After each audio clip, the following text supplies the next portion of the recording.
We have mismanaged this decline away from manufacturing and away from the empire, away from the colonies that we were overseeing, into a situation where quite a lot of our industries have suffered, and we haven't necessarily developed something apart from possibly bits of the service sector, financial sector, life sciences and so on, which creative, which can really sustain employment and growth for the longer term. The big elephant in the room is the aging population and the fact that we're coming to a point where we cannot keep going anymore in the way that we are doing. We don't have the young people, the working people, to support those who are trying to live off the state.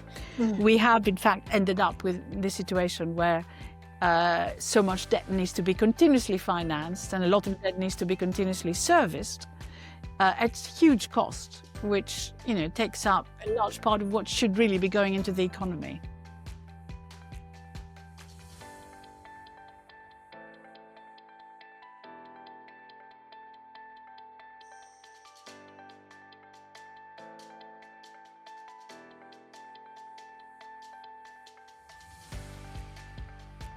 Hello and welcome to MoneyMagpie Invest podcast. I'm Jasmine Birtles, founder of MoneyMagpie.com. And before we start, do remember that firstly, nothing that's said in this podcast should be taken as financial advice. It's financial information only. And also make sure that you're subscribed to this podcast, to this series, and also like it, comment. I always look at your comments and tell all your friends. You know you want to. Now, let's get started because I have a very good guest today, the marvellous economist, Vicky Pryce. Hello, Vicky. Hi, so nice to be talking to you, Jasmine. And you too. And we're here particularly because you have brought out another book. This one's called Mismanaged Decline, all about what politicians know about but don't tell us, because basically they can't. They feel they'd lose their position if they did. And this is something I have to say that I think about a lot because there are huge issues happening at the moment, it seems to me, that not only our government, but a whole load of governments, particularly those in the West, are not talking about. And to me, the big elephant in the room is the aging population and the fact that we're coming to a point where we cannot keep going anymore in the way that we are doing. We don't have the young people, the working people, to support those who are trying to live off the state. Do you feel that that's the biggest issue, or are there bigger ones? No, this is a very big issue, and you're absolutely right. The demographics, I mean, what is actually going on is that people produce fewer kids per woman.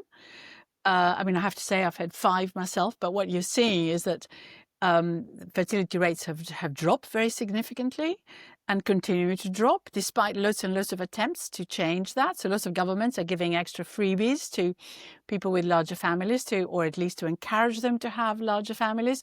Now, of course, in some ways, the UK is going down that route as well by finally abolishing the 2-child benefit cap, which this Chancellor has done in the latest budget. Which is good for children, of course, who would have been in poverty otherwise. And it looks like hundreds of thousands of children on current estimates may be coming out of poverty over a period of time because of that. But it does increase the cost to the state. And one of the reasons why we've seen these tax increases in the latest budget has been in order to transfer quite a lot of that to welfare. So first of all, it's children, and we need to deal with that. We don't produce enough normally.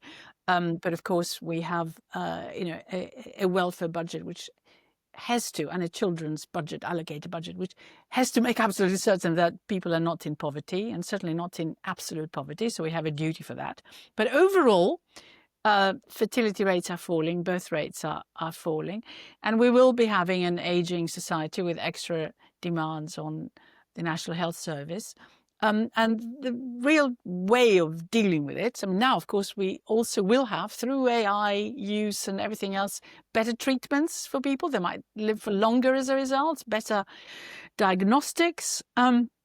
All good news, but you're going to have an older population, which is not going to find it easy to be sustained by a younger one because there aren't enough people to work to sustain that growing older population.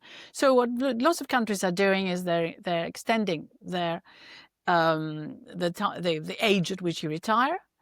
That's one thing to do. But saying, of course, you can work till you drop, and a number of us have that intention. But in reality, it's quite hard to find jobs if you lose a job at a certain age.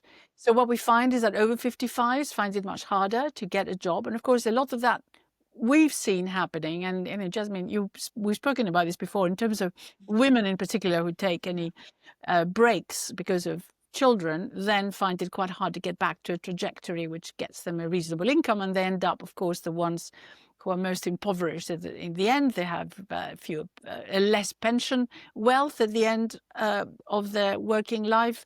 They've been earning less on average per annum. So it's a real issue, and their families suffer as well. So what some countries are doing, like Japan, is that they are actively using a lot more 65 plus olds in the working population. Of course, they're having a very serious problem of population decline, added to by the fact that, unlike us, they haven't been allowing lots of people to immigrate into their country.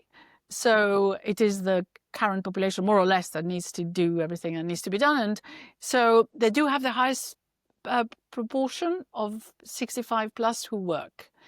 Because otherwise, if you don't encourage that, you end up with the thing that we always worried about, people near pensionable age with very little income and therefore relying on the state again. So you haven't really solved anything because they can't get a job. So you have to support them in different ways. But yes, you're absolutely right. And we do talk about that. This is the book. I will wave it around. It's called Mismanaged Decline, what the politicians don't tell you. One of them, of course, is that. It is demographics. By the way, I have written this with Professor Andy Ross. I've written other books with him, in fact, about 10 years ago, and we seem to be... let's see what we do in 10 years' time. We produced another book called Is the Economist Stupid? Economics for Voters, which had a sort of similar sort of theme, which is what you need to know before you go and vote. Whatever they're telling you may actually not be necessarily the truth, not necessarily because they're trying to hide it, but because they may not know what's going to happen in the future. So what we are stressing in this book in particular is please look at the evidence and do evidence-based policies rather than just keeping fingers crossed and saying, well, that's what I think the world should look like, and that it miraculously would happen.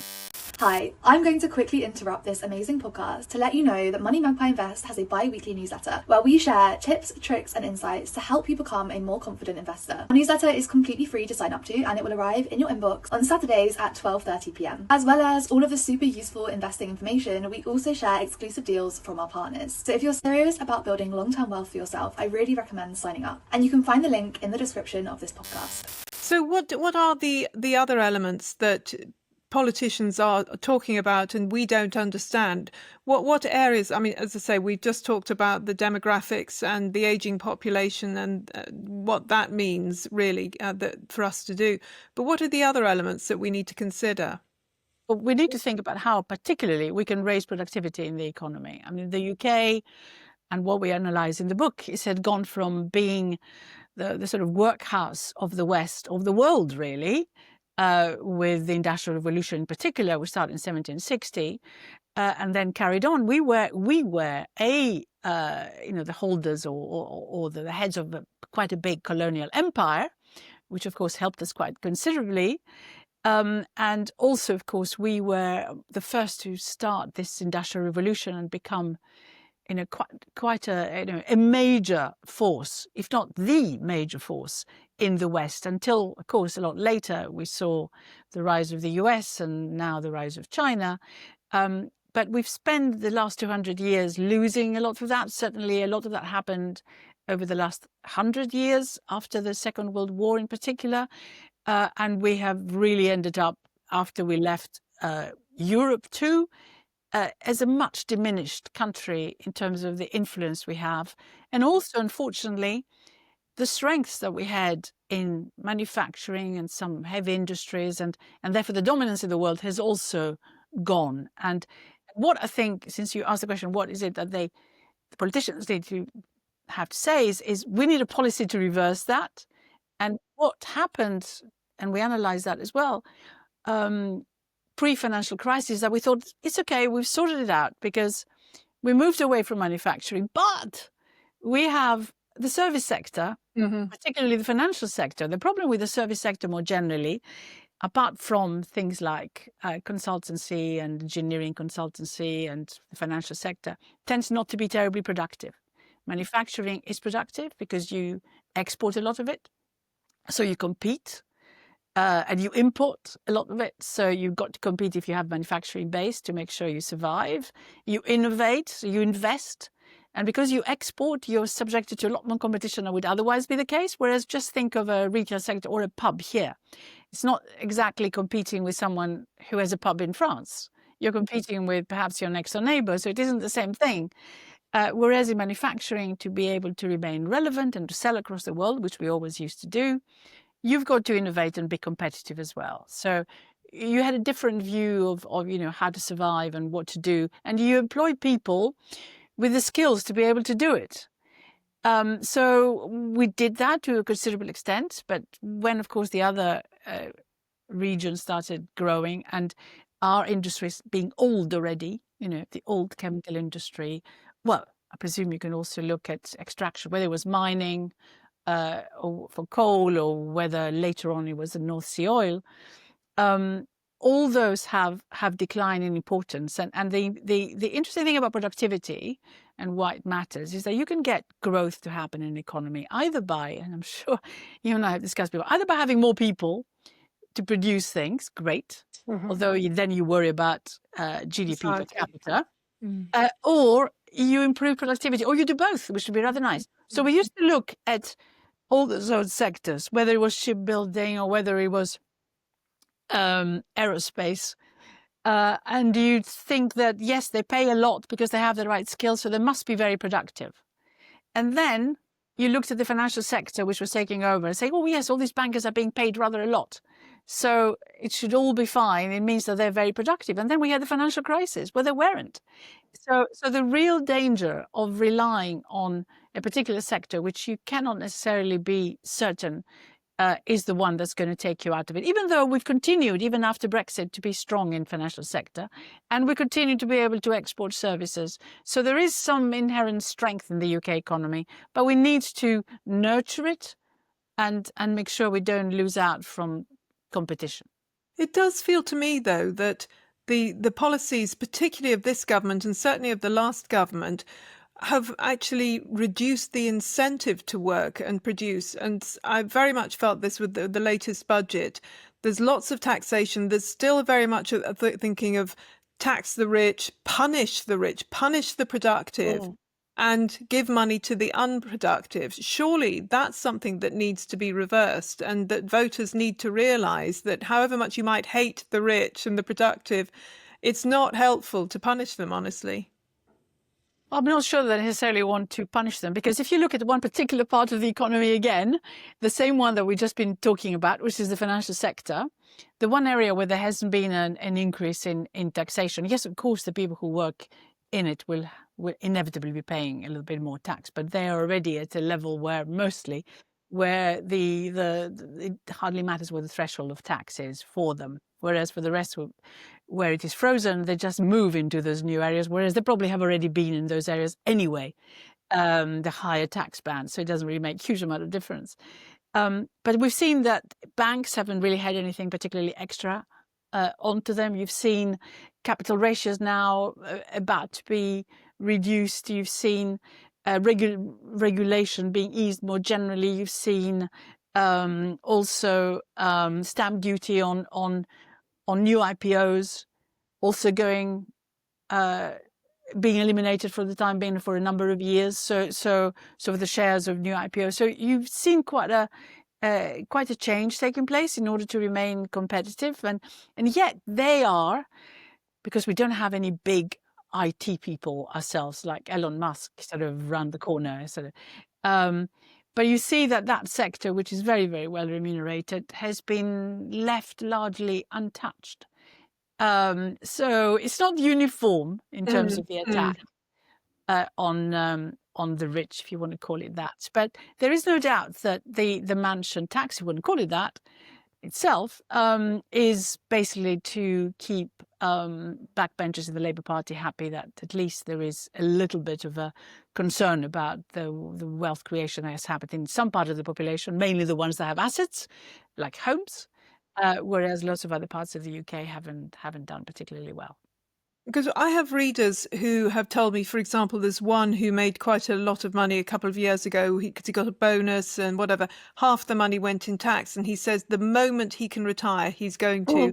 And another one said that he makes sure that he's freelance. He makes sure he doesn't work too hard so that he's put into the higher rate tax band. And then I have others who they've just left the country, just gone.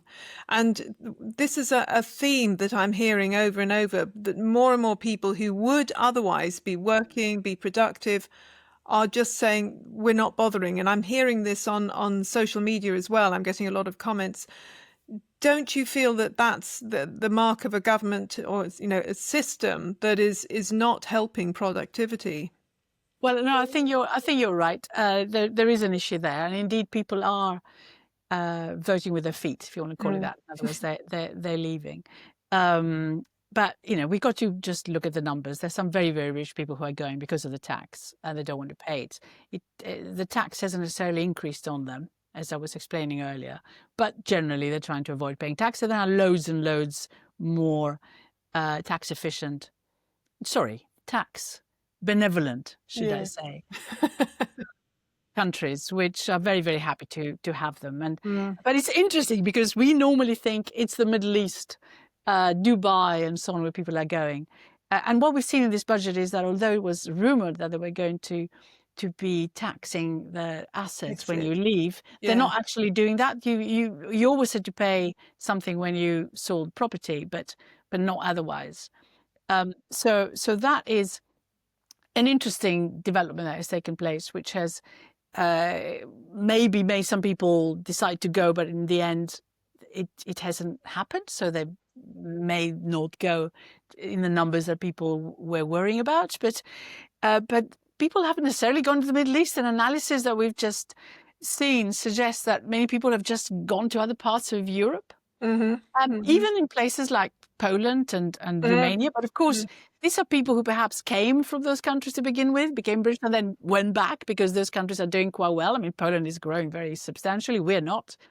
And so Spain, all these places seem to be attracting people who perhaps would have stayed here otherwise. And that, of course, is an issue in terms of the type of growth you can have, the people they employ, maybe if they're starting a business and so on. So, however, the increases in taxes that we have seen, yes, last year a lot of them went onto businesses because of the national insurance contributions rise. This year, they're falling on the working person because of the extra freezing a few more years of the thresholds. So many more people, millions, are going to be paying more tax at the end of this parliament than would otherwise have been the case. So it's hitting the middle earners. Yeah, that's the problem. And even some lower down. But also you mentioned there is this issue. For example, this suggestion, which is not actually going to happen until 2029, assuming it happens, of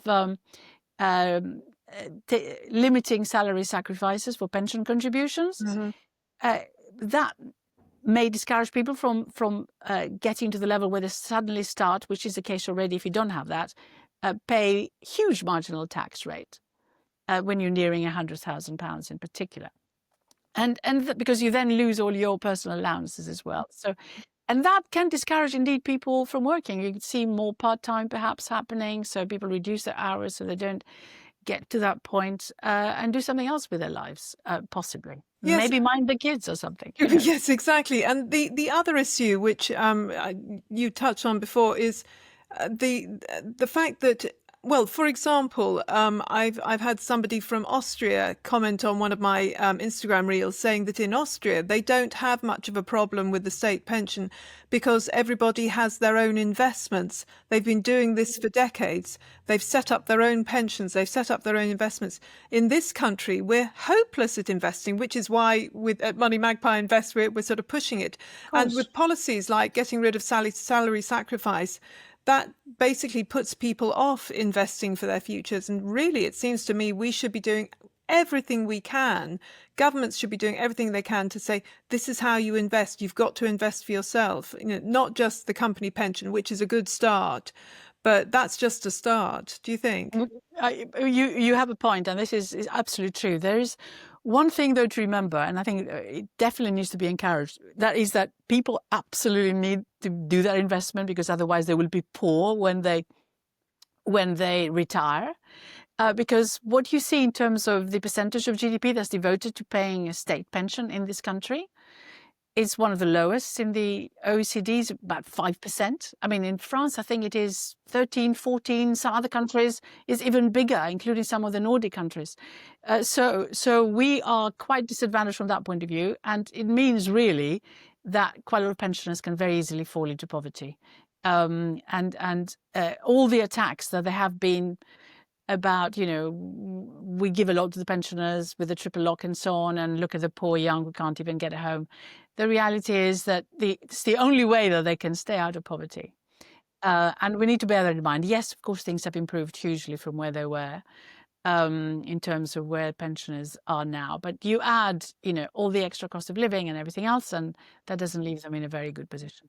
It's true. And I mean, I feel sort of very torn on this whole issue, because on the one hand, I look at the bill. I mean, last year or 24, it was 124 billion, and it's going up, every year it's going up. But at the same time, as you say, as inflation bites, those on a fixed income can't cope unless their income increases. And this sort of brings me again to the wider issue that I think all Western countries are facing, that governments keep increasing the amount they give to the elderly, and you've got healthcare. I mean, the NHS is a massive burden. The care bill is a huge, huge burden. And it feels to me like one of the countries, maybe France, maybe the UK, maybe America, is going to collapse at some point. That the economy is going to collapse, and then that's going to be. You mean under the pressure, under that yes, pressure? that's the way it feels to me. And then we'll have a sort of domino effect. I don't know. Am I catastrophizing this situation, or is there the possibility that you could have collapse because of it? It is a huge burden, and of course, you can just default, of course, at some point and start again. I mean, France has done this before, and in a sense of issuing the franc at a different level and all that sort of stuff. Mm-hmm, mm-hmm. So we've been there before, and however, you don't have to pay that debt back really in any hurry. Mm-hmm. So we've only just managed to pay back the last bit of debt from the Second World War. Yes. But there is no doubt, and you are right to point it as an issue, which is a global one, which is that debt has gone up hugely. But of course, someone's got to fund that debt. Yeah. Sometimes it's countries that fund other people's debt because they have more savings and they can make use of. But when, of course, they start developing themselves, they need those savings and the investment. I mean, China has been in this position for a while, and now who knows whether they will continue to buy US Treasury bills. So fund basically the US debt. That's a question mark. You've got Japan, which needs to be doing all sorts of things back home, which also, is beginning to withdraw some of the money it was putting into other countries in order to look after its own economy, which has not been doing particularly well recently, just very recently. So you do have these pressures, which in many ways are mounting. And we have already built up such debt because of the financial crisis and then COVID, and we covered that in the book, that is difficult to really roll back from it, and you have to rethink. But the worry is that if there is all this money around, not necessarily from countries which perhaps withdraw the money and then you get maybe bits of this, the system collapsing, although, of course, in the US you can just print some more. Yeah. You also use a lot of the money to go into bonds, which could possibly be used to go into shares, help companies expand, invest in productive capacity, in infrastructure with some returns. So it distorts in a way where that capital is going. Because, of course, in order to be able to continue to have those inflows into your finance ministry to fund basically the debt of a country, you have to offer reasonable returns and reasonable interest rates. Well, firms can't borrow at that rate and stay solvent for any length of time. So there is an issue which is worldwide in terms of how do we deal with the fact that because of COVID partly, but also the financial crisis from before, we have in fact ended up with this situation where so much debt needs to be continuously financed and a lot of debt needs to be continuously serviced at huge cost, which takes up a large part of what should really be going into the economy. Well, yes, because I mean the interest that we are paying in this country, it's about 120 billion, isn't it? Which is close to the size per of annum. Yeah, per annum, and that's basically the state pension, and which is it's like setting fire to a room full of £100 notes. It seems to me, it boggles the mind. But there again, I mean, and we have, as you know, a sort of 100% debt to GDP ratio. But France is worse. I mean, Japan is 260%. I truly don't understand. I keep having it explained to me, and I still don't understand how they keep going with that level. And they pay less interest as well than we do, which is interesting, it helps. In fact, when interest rates were down to zero, or there were times during COVID when places like Germany could borrow at negative rates. People just wanted to hold the bonds. It was about the only safe thing they could possibly think of holding. So they would put money into this, expect to get some return in the future, of course. So they just from whatever capital gain they might be able to make, but there was a lot of that going on. Right. So you can have very high debt but very low interest rates. Well, that's fine. You can certainly service that. So it doesn't really matter. And a large part of the post-financial crisis period was financed that way. So countries and regions got out of the problems. They lasted a long time, got out of the problems by being able to borrow at very low rates. And this is what happened again with COVID. So interest rates collapsed. I mean, prices fell very significantly. And we had negative oil prices, if that is conceivable. Yes. Because, you had to pay the tankers to please keep that oil until the price goes up and we'll pay you while you're doing that. I mean, it was very, very weird. And then, of course, it's just because, I mean, probably if we hadn't had the war in Ukraine, we might well have seen a normalization and the ability to be able to service that debt quite easily at quite low rates. But unfortunately, we had this real increase in inflation, which went on top of all the supply chain issues we had shortly after COVID restrictions started getting relaxed. And then, of course, everything went slightly wild and inflation expectations went through the roof. Interest rates had to go up. Wages also followed, of course. The inflation expectations increases, strikes in lots of places, including the UK, and so on. So that's how we ended up now with this enormous cost.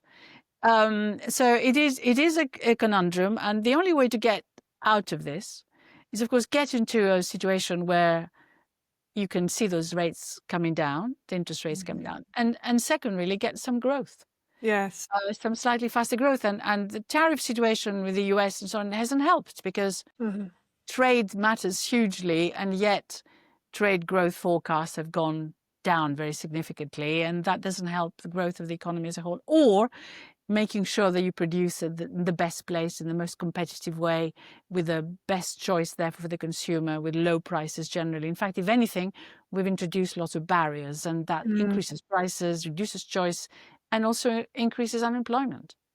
So, as you say, we need to go for growth. And to go back to your book about mismanaged decline, what we need to hear from politicians, at least what they're promising, who knows if they're actually going to deliver, of course, but what their basic philosophy is. It sounds to me that we should really be thinking about politicians that have a clear sense of what will enable growth and productivity, which to my mind, that means lower taxation. That means forcing people into work. The 9 million that we have who are economically inactive, helping the 1.5 million that are actually trying to find a job, and not encouraging them to live off the state. I mean, am I just sounding insanely right wing there? Well, there's an element of that because we just can't afford to just keep lots of people out of work. I mean, there's no doubt about that. On the other hand, if you invest in the right areas with a proper industrial policy that looks at what the evidence tells you about, don't pick winners which are just trophy projects like HS2, for example. Right. You know, do the right things, connect the regions in the north, but also make sure that you keep London going, because it's so important to have a place with such an incredible ecosystem where, you know, foreign investment which can be serviced from London so easily. But ensure that there are also the right skills in the areas across the UK, which have suffered actually quite significantly from this tariff increases, but also from the decline in manufacturing that we have seen, because it was all not happening in London, really. There's a bit of manufacturing around here, but it was all happening in lots of different regions, which flourished because of whatever industry there was there, which has now, of course, suffered. So you need to make sure that you have the right infrastructure to encourage people to be able to move to where the jobs are, to encourage the connectivity to take place, to encourage the skills to be developed in particular areas, and to bring in the investment which really will make a difference. But you can't dictate it. You have to put the conditions for growth to be there. And, you know, up to one, of course, we want lower interest rates, but we also want people to have the houses so they can actually be there and do the jobs that are required. Yes, you could say in a number of sectors you can work from home, but actually quite a lot of the manufacturing ones you've got to be there. But also lots of the periphery services that help it. You need you know, presence and face to face, and you need the ability of people to also be able to commute between areas easily. So if there is a demand or relocation of an industry in one place, you can easily service that with skills coming in. But I think what is most important for me, is to also realize, which the politicians do not tell you, they talk about all those trade deals that we've got. We know full well, whether it's the Office of Budget Responsibility that's calculated it or anyone else, that all these new trade deals do not make up for what we've lost with Europe, and that we absolutely need to get much closer to Europe. This reset we've all been talking about is just happening very slowly. Yes, the Prime Minister has just said something more about this. But we've seen that so far it hasn't really got anywhere, and we're losing the skills. I mean, there is net migration out of the UK of EU workers who are coming and going and actually contributing positively to the exchequer, because they were the only bit of the migration that we used to have that didn't really use services very much, but actually contributed in terms of taxes and buying things. So we've cut ourselves off in a rather negative way. So we need to really rethink and look at what matters in terms of getting the economy going again, and forget ideology as much as we possibly can. So our basic message in this book, if one were to summarize it finally, is please listen to the evidence. Please listen to the economists. Of course, I'm biased, or to anyone who can provide the evidence that this thing will work. But geopolitics has changed, has made the life much more difficult, and we need the types of politicians who can balance things in the right way, and who can develop the economy in such a way that we can withstand crisis. And we are in a constant crisis situation. And we need to tell people that, you know, we say it's good, you know, we don't even know whether that growth is going to come. What we need is to work more closely together.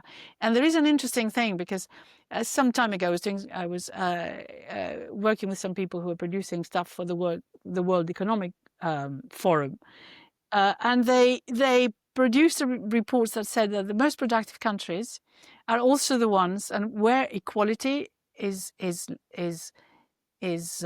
highest, because we in the UK have one of the highest inequality rates of the developed world. The US is worse, of course, but we are pretty close second.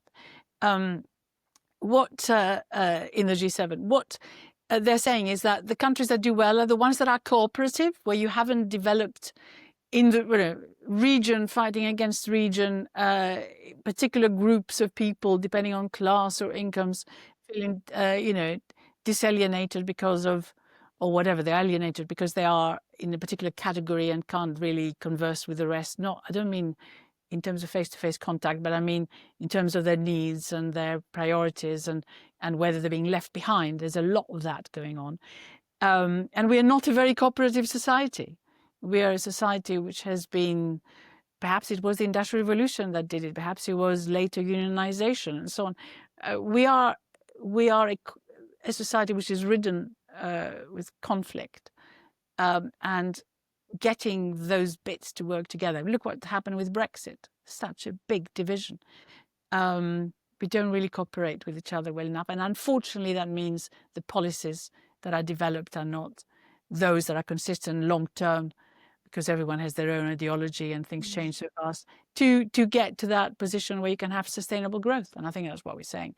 We have mismanaged this decline away from manufacturing and away from the empire, away from the colonies that we were overseeing, into a situation where quite a lot of our industries have suffered, and we haven't necessarily developed something apart from possibly bits of the service sector, financial sector, life sciences, and so on, which creative, which can really sustain employment and growth for the longer term. So it sounds to me like we should and we could bring back manufacturing in the same way that Poland never got rid of theirs, and they're doing very well with it. So this idea that Asia has taken over is not true. We actually could be producing more physically. We could be manufacturing again. We could, but we need to be working closely with others. I mean, Poland is in the EU. I mean, for a long time, Poland, of course, was providing all the intermediate capital goods that Germany needed. Which Germany did need because they were produced cheaply in Poland, but it's been able to move from that position into being a growing country, becoming more prosperous by the minute, by indeed reinventing itself. And you're absolutely right. Yeah, great. Thank you so much, Vicky. Really helpful. So, Vicky, your book, you've written it with your friend Andy. What's his name? Andy Ross, Professor Andy Ross. He used to be a colleague of mine in government, and we have written a couple of books together anyway. And he's very hardworking, so good man. I'm very, very lucky to have a co-worker who is incredibly productive. That's so anyway, great. Here it is. Mismanaged Decline. Produced by Biteback, and it's available on Amazon and Biteback Publishing. So excellent. It just came out just before the budget, and of course on purpose just before the budget, because obviously we scrutinized a lot of the policies. So people who read it will find quite a lot of analysis of what works, doesn't work, and what has worked, hasn't worked in the past as well, and lessons for the future. Great. Thank you very much indeed, Vicky. So this has been the MoneyMagpie Invest podcast. Like, subscribe, comment. I always look at your comments, and I do comment back, and tell all your friends. And I'll see you next week.